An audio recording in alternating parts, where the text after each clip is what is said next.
Well, Daniel was born in Miami. We thought we had it made, you know, finally a boy in the family of a lot of girls. He was very athletical. He loved playing basketball. He learned how to fly. He just was a normal boy beside that he loved people. The respect that he has to other people was just beyond anybody's imagination. He just respects people for what they are, not for what they believe in, what their color. He made a commitment to himself to do every day a good deed. And he was not happy if he did not do a good deed.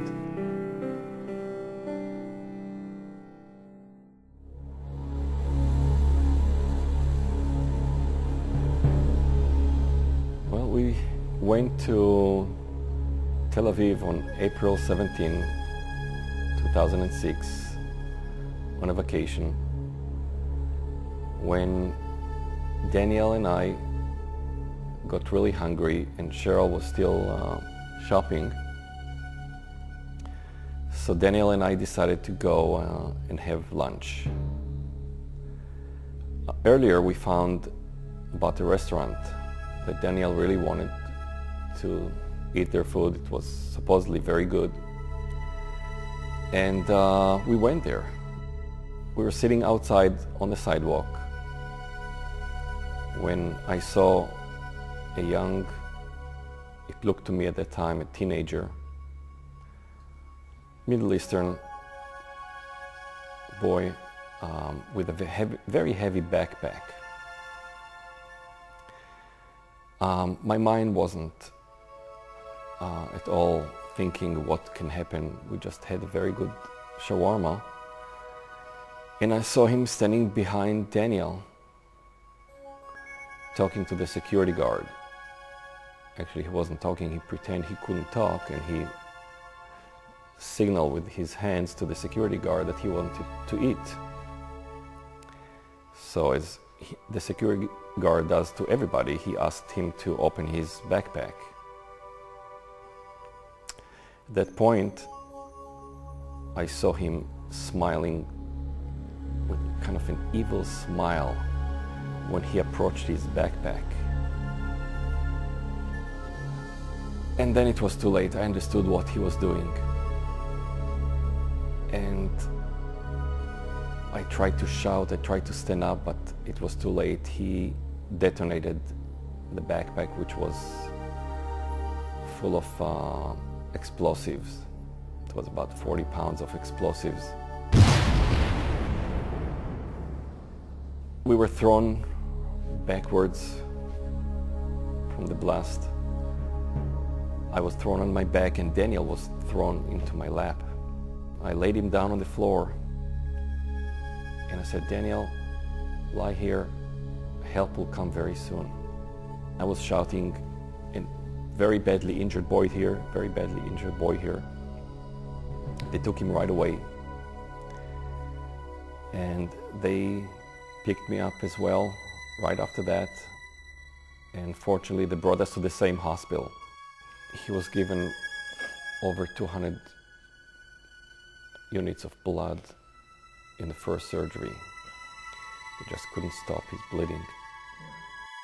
He had so many internal wounds. His gut was in pieces, and so they had surgeons doing microsurgery inside him, and he lost a lot of his organs.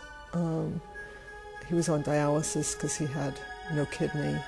Of course, it was difficult for us to watch and to know what he was going through and to see his body being taken away from him. Every day, something else. The anesthesiologist from the first day came to talk to me. She told me that she wanted me to know that when Daniel came into the operating room the first day, he was conscious. and he asked the doctor to please save his life. He said, "I want to live."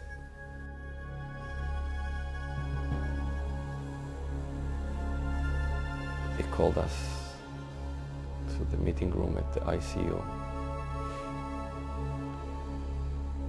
And they told us, they gathered us, Cheryl, myself, Cheryl's parents, my daughter, my brothers, and they said Daniel's not gonna make it tonight. And remember, we all went to his bed, stroked his arm, stroked his head. I held his hand for hours. For hours, and he wouldn't give up. And we sang his favorite songs by his bed. 12 o'clock noontime the next morning, Mother's Day. He took his last breath. That was our Daniel.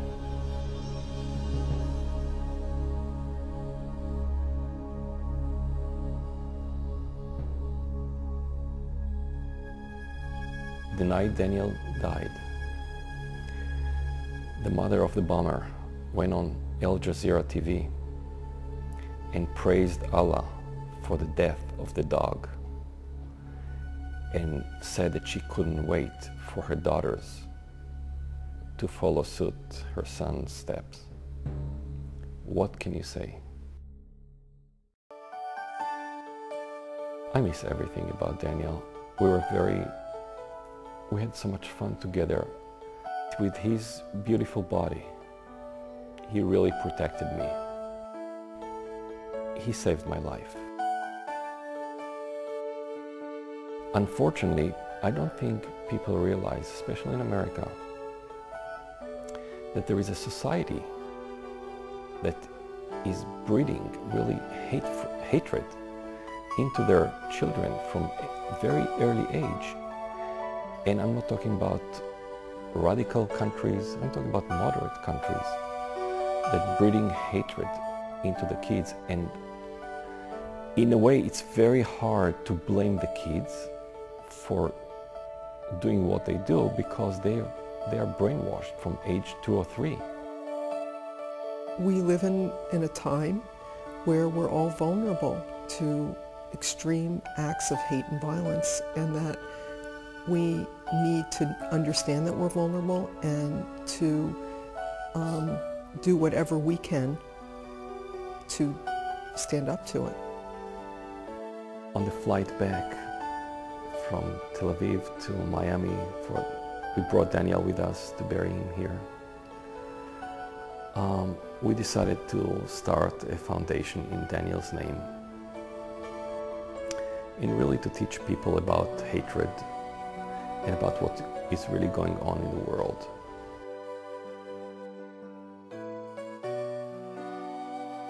We both feel that we're privileged and honored to be his parents.